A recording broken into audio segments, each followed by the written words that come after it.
dude, I can't tell anybody I got money because the only reason people talk to me is because I have money. The only reason they want this because I have money. The only reason is because they think I could get that. Like maybe they just want to be nice and say hello. Like that's how you tell who you share your wins with.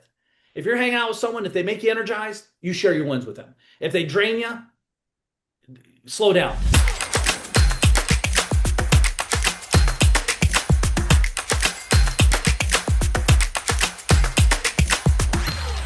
I'm Rich. Now what? What's up, Tim? What's up, Mark? How are you, man? Good, man. Hey, everybody. Appreciate you being here. Me and Tim's going to go through some powerful topics today, but please keep sharing the show. We got a huge guest coming next week. We're excited to share that with you. Now that we're getting a lot of great feedback and people having great breakthroughs, we love hearing who you want on the show, what you have going on. We talked last week about family legacy trips and all these things, and appreciate you sharing kind of what you're doing and how you navigate that. And appreciate you guys being here. So, no, man, Tim, I'm excited to be here today, dude. There's a lot of stuff going on, as you know, and hmm what you got cracking over there, man? Dude, there's a lot of obviously commercial real estate, man, has had some struggles over the past 3, 4 years with all the increase in expenses, and that impacts the net operating income, which is how these properties are valued, and then you're handcuffed based on exit strategies because of interest rates, right? So now you can't refinance, you can't sell, and it's been a tough couple of years, but I found that especially over the past few months, things have really seems like the tide's changing, which is pretty Yeah. cool to see. And stabilizing of the interest rates, even coming down a little bit late last year, and then just more. There's still a ton of money on the sidelines. There's still a lot of money that wants to be deployed into commercial real estate, and the brokers are blowing us up, the buyers are blowing us up, and we got a couple portfolios that we're working on putting under contract, and should have some big wins on. And so that was part of the impetus of this conversation. Is like, who do you share your wins with, right? And that's Yeah. what we want to be talking about on this episode. Is like when you do have a big exit from your business, or you do sell a massive portion of your portfolio, and you have a multiple 7 or 8 figure, or even a 9 figure or 10 figure payday. What does that look like to you? Who do you call? What's the conversation look like? Are you sharing it on social media, or are you not? Are you telling your family, or are you not? Are you going into hiding because you don't want anybody asking you for money? Like, what does all that look like? And we're going to unpack some of that today on the show. Yeah, no, man, I think it's awesome. I think the biggest, I always think about I always talk about the thought auditing, right? Because what's a win to you could be, whatever to me or whatever. That doesn't minimize your win though. And I think the thing you got to be careful with when you're sharing wins is not sharing it with people that might not have had a win that big. And I'm not saying this is a global conversation. I'm just saying one thing I've noticed if I say $1 million, I had $1 million, and I told anybody it's done 300,000 or less or whatever, they might be like, "Oh, you're bragging, oh, show off, blah blah blah. Sure, you're better than me." And it's not even coming from that place. It's more like, "Dude, you're my best friend. I just want to share what's going on in my life. I think it's cool." hmm But if I shared it with someone that's done 10 million, they're like, "Dude, that's awesome. Dude, what about your next one? What's that look like? Congrats. That feels good, right? How did it feel when it hit? Where were you sitting? What were you doing? Did you keep refreshing your app, your bank app, or what was going on?" So it's a much more productive conversation. And it all, like you said, depends on, the setting, the sentiment. I'm not sharing it to make you feel less than me. I'm sharing it truthfully because I value you and I want to share a win with someone. You know what I mean? So hmm it sucks though if you do that too many times and then you ultimately just start getting closed off and then you think everything's about money, money, money. It's like, dude, you're a way better dude than me over here. I just happen to have a win in money. That doesn't make me better than you. That doesn't mean you're better. Like we're just sharing stuff. You know what I mean? Yep. So I think we got to be very conscious of this as we do it because if you don't share this stuff with the right people, like it's kind of miserable to be honest. So the question is, who do you share your wins with, right? Yeah. Which uh, alludes to that you should be sharing your wins with somebody, right? The question is now who, and in what setting, and where are you, and all that kind of stuff. So it is important to share your wins, right? Because if you're not celebrating this stuff, it's like, what are we doing? Like, you Yeah. have to be uh has some proud moments, right? Like there's far more average and tough days in business than there are these successful, positive, like really exciting ones. But hopefully those big exciting ones, man, are so good for you that it makes all the tough ones well worth it, right? And makes all the sacrifice and all the headaches and headwinds and hurdles that you faced, curveballs that you've gotten thrown at you, well worth it. The when I think about who would I share my win, or who do I share my wins with? Not who would I, but who do I share my wins with? It's typically people that already know what I have going on in business, right? I share my wins with my team because they're part of it, right? They get paid on it. We can have dialogue and conversation about, hey, when this sells, you're getting a check for this much money, right? Like this is going to be awesome. How are you spending it? Where are you going with it? What does that look like for you? Yep. So I love talking with the team about it. I can talk pretty openly with my parents about it. Like they understand some of the financial stuff. Um, but coming from Parma, Ohio, which is like a city of 100,000 people, and nobody lives in a house that's over $100,000 when I was growing up. It was like a big town of very blue collar people. And to go and talk about selling an investment portfolio for $40 million or whatever is like unfathomable, right? Some of those. So I have to be careful a little bit with how those conversations go. But a lot of the conversations I have, what's weird is like I wouldn't necessarily go to my friends from high school and college and stuff to talk about this. I would be going to colleagues in business, right? Because we 100%. talk in dollars and decimals and we talk quantifiably, not to brag, not to puff our chest out and say how awesome we are, but just quantify the journey, right? And to talk about, hey, dude, keep your head down, man. I just had this awesome win. Here's what I had going on. I know it's right around the corner for you too. It's going to be amazing. And so those are the types of converse. Like I would have more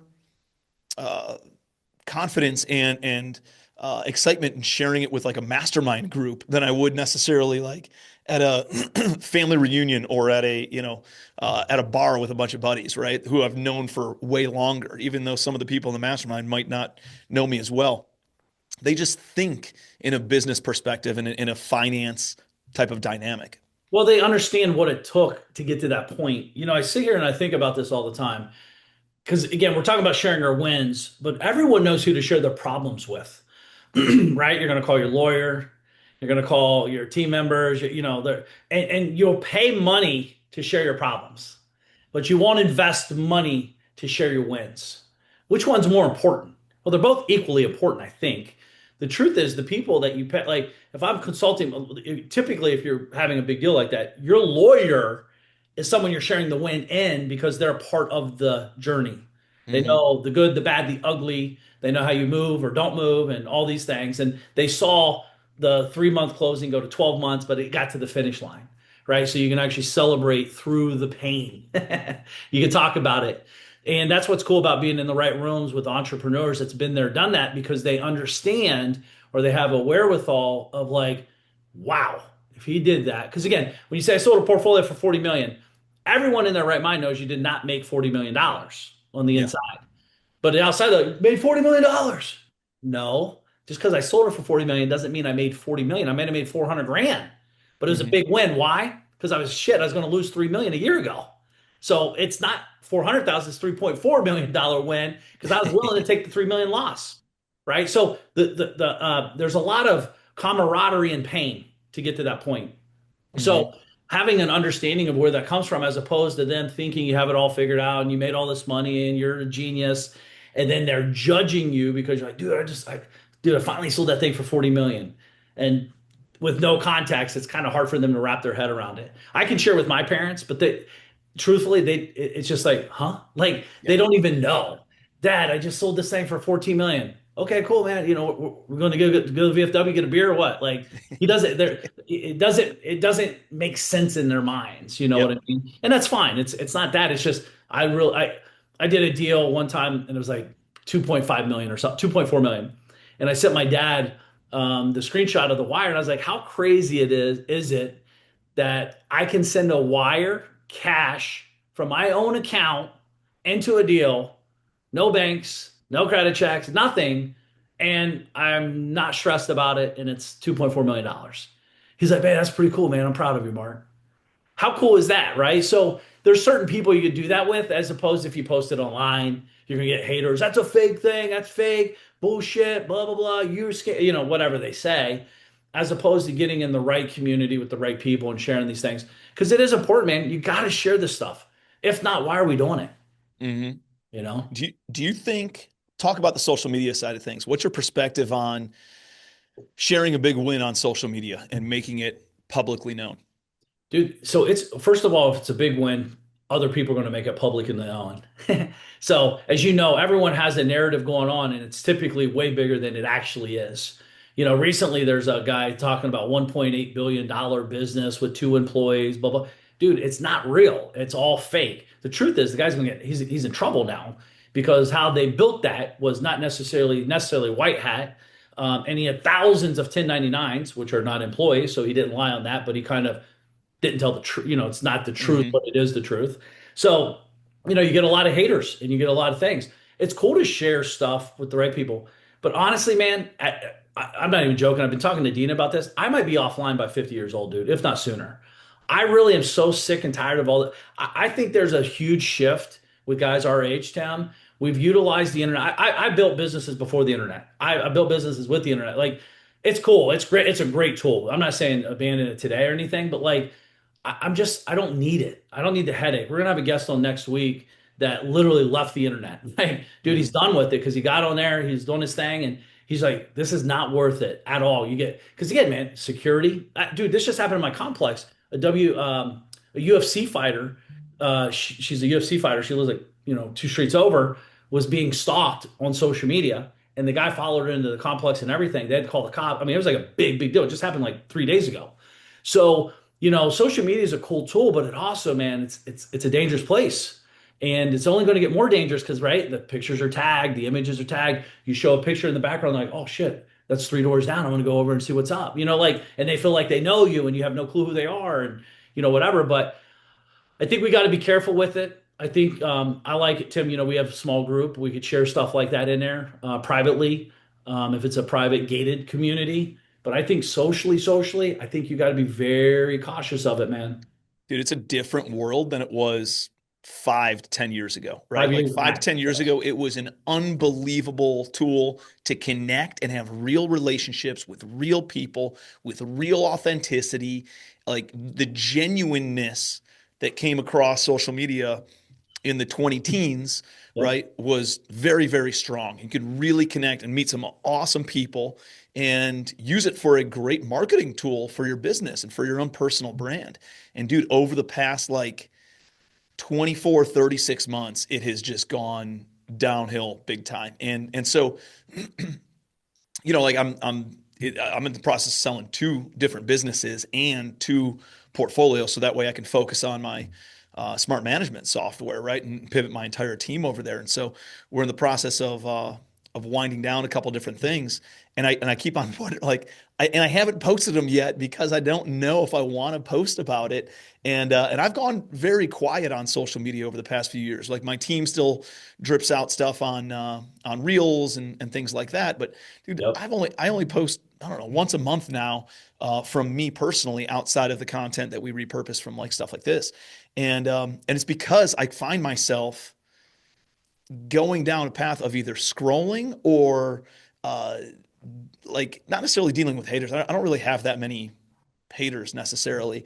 But like the shitheads that do say something, like I still get worked up about. I'm like, why do I have to deal with this shit? What from some dude who's living in his mom's basement or sleeping on his buddy's couch who doesn't have Yep. anything going on in business, and I'm worried about this guy's friggin' opinion or this guy jumping onto my post and trying to piggyback and poach either people in my community or whatever, or try to influence other people because I don't even know who this person is, just because they don't have anything going on in their own life.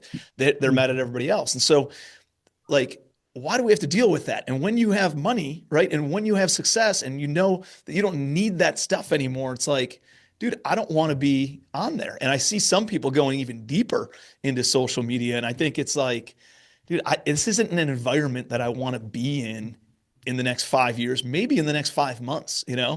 and but it's like, how do you stay connected, right? How do you stay engaged, and how do you find communities where you can share your wins and share your problems, right? And so, Yeah. you and I know that masterminds for us, masterminds like we've run, masterminds we've been part of, are really, really powerful communities. And to me, that solves that problem for me. I don't need to go and be on social media and worry about the likes and the comments and all that stuff. And candidly, dude, I don't really want my daughter and my son, my daughters and my son, thinking that like that's what I'm chasing either, right? Like they see me on YouTube and they go to my YouTube channel and they watch videos and stuff like that, and they want to be in videos. But I don't want them getting all worked up about likes and comments and all that kind of stuff because, dude, I don't think it's not that I don't think, I know it's not the important stuff that actually matters. Yeah. No, man, I think we got to be very conscious of it. I do know, yeah, first of all, you and I met on an ad, right? Social, like Craigslist. Literally, you're It's running an Craigslist. ad Yeah. for a property. I called you via phone, like just good old school conversations. And that's how we became friends over what, shit, 11 years now, 12 years. Hmm. And I truly believe that in the next 12 to 24 months, if not sooner, more of that's going to happen. You can run an ad, extract it on the phone, and just have quality conversations and connect with people, invite them out to private events, connect with people, have private dinners, connect with, like, I think there's such a huge need to disconnect. That was the cool thing about the Masters. There's no cell phones. There's 100,000 people at the Masters, 50,000, however many. There's not one person there has a cell phone, at least that's supposed to. So it's cool to see people just watch, breathe the air, talk, connect, think without distraction. You know what I mean? So I always love seeing that. And not only that, I saw a lot of people get massive anxiety too. Like, what if this happened? What if my mom dies while I'm here? Like, what are you talking about? Like, Hmm. people are worried about these things. But the biggest thing I think what's different with social media now, Tim, than when you and I kind of got on it, is it's so negative. There's so It much is. negativity. So people literally are negative, negative, negative. I don't even think they know what they're writing. I just think they're so caught up in negativity that they have to keep spreading more negativity to keep the machine rolling. And then the truth is, shit, 50% of the people online aren't even real. It's all bots, right? So it's not even a real person. It's AI botting. And I always love everyone's like, I'm authentic, but their authentic self had AI write an authentic like Yep. email or text or message or Yep. post. It's like it's the most authentic thing you can do. I believe, and I'm going to do this. I'm going to do an event where it's like literally no cell phones for 2 days. No blah, blah, like we're going out in the wilderness. We're going to hang out. We're going to talk around a fireplace and we're going to connect. And oh, by the way, if someone does get hurt or someone dies, by the way, if my mom dies, well, I can't do anything anyways. I want Hmm. to know, but we'll have someone on site that will have a phone, a red phone. If something breaks, we'll be able to get them. But like, we need to stop all this. I don't even think anybody's thinking about what they're connecting with. They're thinking it's a connection game. What it really is a deep connection game, right? Hmm. Like you ain't forging high level. Oh, I know this person. No, you shot them a message once. You don't know them. You think you do because you follow their content, but you don't have any clue who they are. You know what I Hmm. mean? So dude, I think I keep telling Dina, I might be off by 50 or a lot. If I didn't want to help people, I'd have been off by now, honestly. Like Yep. I genuinely have met some really cool people through social, but it's to the point, man. It's like, is the juice worth the squeeze? I've been going over the past 3 months, man. The same thing. It's just everything's negative. And it takes even somebody who's as positive as you or me, and all of a sudden, like it almost influences us to want to be negative back, right? And it's like, I don't want that. I don't even want to feel that way. I don't want anything to deal with it. And I know I'm far more mentally capable and mentally fit than most other people. So like, dude, you see how everybody that jumps on social media just gets influenced by it and gets so absorbed by it and Oh yeah. and just wastes their time and their life away by doing that. And dude, I saw one of those charts. I actually shared it at one of my events, the one in Hawaii that you were at last year.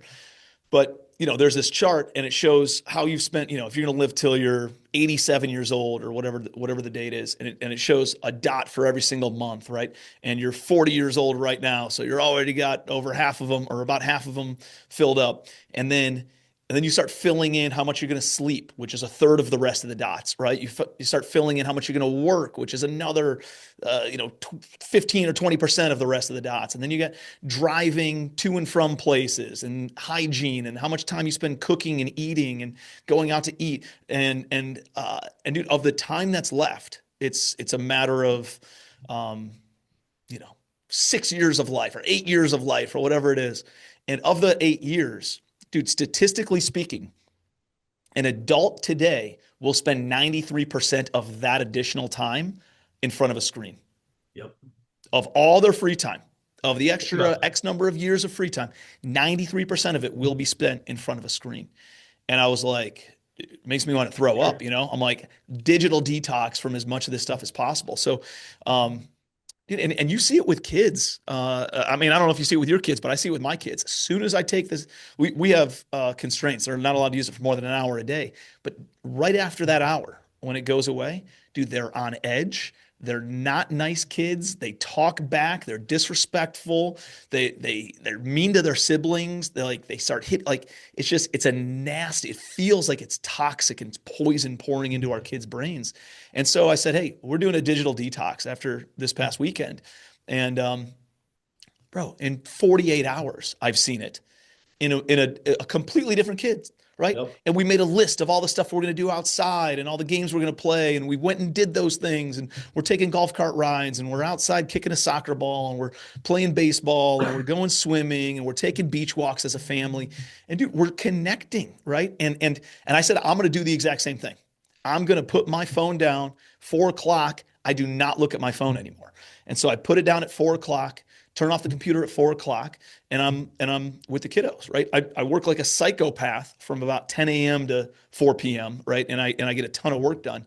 But after that, like I'm digital detoxing as well. And dude, I feel so much better personally as opposed to like the anxiousness of always having to check a phone, checking emails and seeing what comes through and all that jazz. And dude, I see it in our kids. And it's like, how do we implement that in a way that they're not socially scorned, right? Because all their friends, parents aren't as aware as maybe the people who are watching this podcast, right? Or listening to this 100%. podcast. And like, how do we get everybody on board with detoxing on digital media? It's coming, dude. I truly believe it's coming. There's a lot of startups starting up with this stuff. You know, they have the block phones now where literally it just has like two, three apps. You can have there's a phone, what is it called? Mirror or something like that, where you can actually have your phone number ring to the other phone and it only has that one or two apps. So you're not missing any calls, but you're not getting the text, you're not getting the emails, you're not getting all the other junk that you literally can't stop yourself from. There's apps now that exist where you got to do 50 push-ups to even unlock it, or you got to do certain steps. I forget what they're called, jailbreakers. I didn't again. I have no clue what I'm talking about, but I do know this. It's a lot of lazy parenting is what's going on. And the truth is, the schools are infiltrating this with their kids by putting them in front of computers now, doing their homework and computers. Like they're acclimating kids to be worker. Okay, I can't believe people don't catch on to this and understand what's really happening.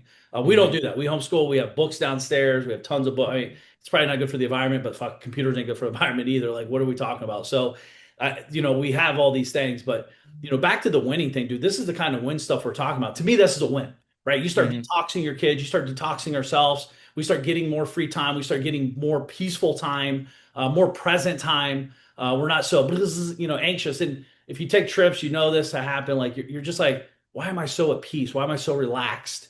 It's because you're not being infiltrated by these amazing data scientists that know how to trigger your brain to get you to want to click, click, click, click, click, side, side, side, whatever you do. And like, I just need to check. And the mindful, like, oh, hey, Tim, what's going on? Yeah. And you're like this the whole time. It's like, Yep. dude, is he even paying attention to me? And people, by the way, this is a standard. You can't do that shit, right? Like you have to like stop it and you got to lead it. We got to be leaders of that piece. So that's a good win for anybody that's listening to shows. Like, how do we start winning on that and share that win with your buddies and ripple that fact down? Because, dude, there's people in our world that their kids are not going down the right path with this stuff. And it's It's a not the great kid's point, man. fault. It's It's the adult's it's it's fault. it's not all financial wins that you got to be No. sharing either, right? Who are you sharing your fitness wins with? Who are you sharing your Yes. relationship wins with? Who are Yes. you sharing your parenting wins with? Hmm. And when I had a guys' weekend last month up at my mountain house, brought all my buddies in from a bunch of my buddies from high school and college and post college, and we got up there. Dude, we didn't talk. We talked a little bit about business, but we're all different walks of earth, all different career paths, different socioeconomic places on the scale, right? And so, dude, a lot of the conversations came back to how do we become like the best parent we can be, the best spouse we can be, the best health that we can maintain on an ongoing basis. Like those are the kinds of conversations that we're sharing and having big wins and sharing those wins with. And one of my buddies texted me like 3 weeks later of saying, "Hey, you asked me a question at the mountain house," and I responded one way. I've been meditating on it, thinking about it for the past 3 weeks, and here's what I really meant, and blah blah blah. Like that's a cool win of just stirring up conversation, right? And seeing how it impacts and positively impacts other people. And so it's not just financial wins that we're sharing, it's all wins in life. And what are we doing in order to have more connection with our kids, right? And getting rid of the toxicity of social media and like having more happiness because we're more present. And that is a massive win that you can share. Yeah, I mean, dude, how are you pleasing your wife? How are you communicating with your wife? How are you conversating about the future? Again, we're a lot of people are coming from the thought process of like, right now, my mom and dad's still alive, my wife's mom and dad's still alive. Well, what do you think happens to our relationship? And by the way, our kids are still alive. What happens if something tragically happened to one of our children? Well, if we're not connecting today, there's going to be a big disconnect if that happens. Mm-hmm. Heaven forbid. My parents, her parents, it's going to create a lot of emotional stress. So we got to know these times are coming. It's not a matter of if, it's a matter of when. So it's like connecting and talking this stuff through as opposed to like it being a victim, right? I think we're very non-victim like guys. Like we don't want to wait until it happens and then try to figure it out. We want to be proactive. But if you talk to the wrong people, like Tim, why are you interrogating me, bro? I already told you the answer. It's like, I just asked you, what would you do if this happened? Mm-hmm. Like again, sharing this stuff is so important. And I see a lot of people that are doing amazing numbers financially, but they're stuck in a massive, massive cell of, dude, I can't tell anybody I got money because the only reason people talk to me is because I have money. The only reason they want this because I have money. The only reason is because they think I could get that. Like maybe they just want to be nice and say hello. Like you almost Mm-hmm. guard yourself too much because again, dude, there is a world that exists that needs nothing from you at all. How The about only thing they want is you as a human because you're a good dude, a good person, whatever. You're a great dad, a great husband. Like I want to learn from everybody. fun to hang out with, man? Yeah. Yeah. You know what I mean? Yeah, we all have that friend that if we want to get in trouble, we go call them. If we want to have peace in our life, we call them. If we want to, like, I want to leave a group of people where I'm energized, not drained, Yep. right? Though, by the way, that's how you tell who you share your wins with. If you're hanging out with someone, if they make you energized, you share your wins with them. If they drain you, slow down. You probably don't want to share it with them because it's only going to drain you even more, right? Because you're going to be hyped up. They're going to talk down. And oh, by the way, when you leave, who are they calling immediately? You ain't going to believe Mm-hmm. what Tim said, man. Fucking just made $40 million, blah, blah, blah, blah, blah. Like whatever. He thinks he's better than us now. He doesn't, whatever they say. I don't know because I don't care, but that goes on all the time, right? So Mm-hmm. if they energize you, share. If they don't share. Yep. Dude, I love that. That's a great razor, right, to make decisions on of who do I share this stuff with.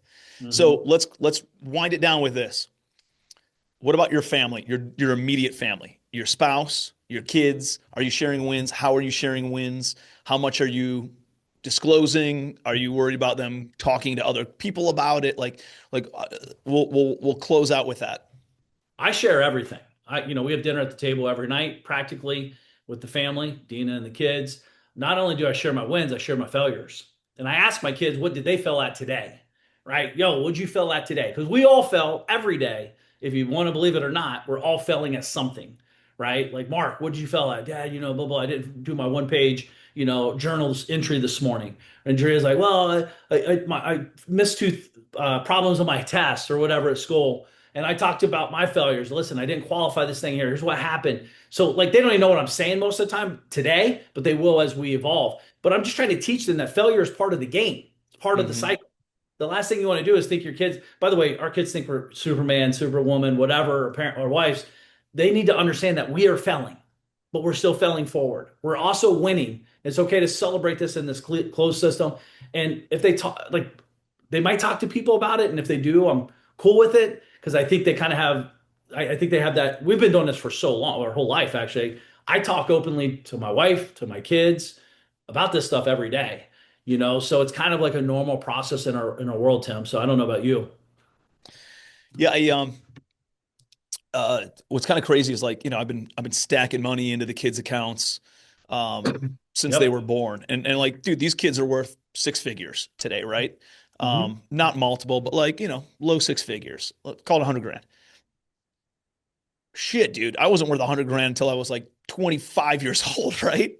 And Exactly. so, and so, uh, the kids like have been asking me, right? My son's going to be 9 this year. My daughter just turned 11, and they've been asking like, how much money do I have in my savings and this and that. And we've been talking about, they have a Roth IRA and we have life insurance policies and we have a couple different investments that they have.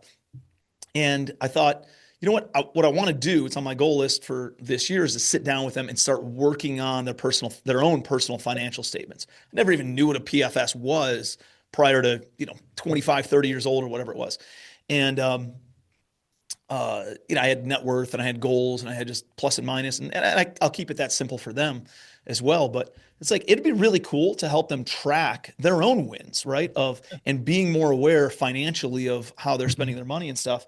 Um, and watching it grow and watching it invest and watching donations be made and those kinds of things and finding better ways to get a better return on their investment and things like that. So I want to do that, but I think it would be very, uh, would they be braggadocious to kids in school or kids that they communicate with of like, oh, I have $100,000, And so I'm a little bit uh, standoffish on doing it, which is why I haven't implemented it yet. Right, we're in April right now, and I haven't done it yet. But at the same time, I think it'd be really cool for them to watch that and grow it and be focused on it and pay attention to it, and be aware of money in, money out, and those kinds of things now, so that way they can learn those lessons and not when they learn them like when I was 27 and completely broke, right? And Yeah. had 25 grand in credit card debt and 80 bucks in my bank account. And so it's a very different. I'd rather them stumble and fail earlier on and learn these 100%. lessons in their at 12 years old than at 25 or 27 years old. Yeah, I mean, my take is they're going to say something stupid, but that's a great time to teach them why not to say that. Yeah, Dude, adults still say stuff stupid, so yeah, why wouldn't a child? Not only that, there's also that kid that says, "Oh, you only have 100,000, I have 3 million," yeah, right? yeah. So there's another side of that coin too. And there's some of those around too. Yeah, Yeah, there's definitely that going on, but I think the thing is where it's coming from. It's not coming from a place of braggadocio. It's coming from a place of excitement. My yeah, daddy's teaching me this. My mommy's teaching me that. I want to be, I want to do big stuff. It's not even I want to make millions. I want to, we're going to teach them make impact. Create solutions. Solve problems and do all these things. That's going to come from constant reinforcement, not just a one-time sit down and let's go over your PFS. hmm So, dude, not only that, man, it just brings awareness to them when they go to buy stuff. I was sitting down with Mark, he's like, oh, Dad, I want to buy it. I was like, cool, it's $3,000. Like, you have money. You're like, go buy it. Well, he doesn't want to buy it anymore. You know what I mean? hmm So he's 10 and we've been doing that since he's 7. And we have these conversations. Not say sometimes we buy it, sometimes we don't, but like we have a conversation and now he has, if I only have 100 grand and I spend 3 grand, I only have 97. That's a lot of money. It's 3% of my life, right? Is it worth it?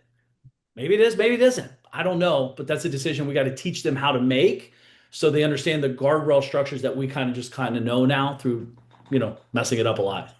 hmm So Dude, I love it, man. cool, No, I man. think this is a great topic. Make sure you guys are out there talking or look for a community where you can Yes, share your wins with, right? If it's not your immediate family or your extended family or some of your friends that you grew up with or your team, like or a mastermind or a local network of entrepreneurs. I'd find some sort of a network because it's really important not only to share your losses and share your failures and how to overcome those failures, but also sharing the wins, right?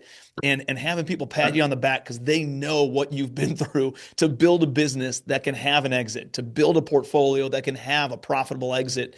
Or even if it's not profitable, knowing the headaches that you went through in order to get that business off of your plate and just clear up brain space so that way you can focus on bigger, better opportunities, whatever's next. And I think it's really, really impactful and really powerful to make sure you're looking for and searching for and knocking on the door of those communities or those relationships that you can maintain, share the failures with, and share the big wins with. Absolutely. Not only that, guys, shoot us a message. Share your win with us. Tim and I I'd privately love to hear it. inside a DM. Share it with us. I'm at Mark Evans DM. What's your handle, Tim? At Tim Bratz. Yeah, Tim Brott. So, guys, we're super easy to find. Share your wins. We'll keep it private and we'll start the conversation. But I appreciate you guys being here. Share the show, connect with people, and appreciate you guys being here. See you next week.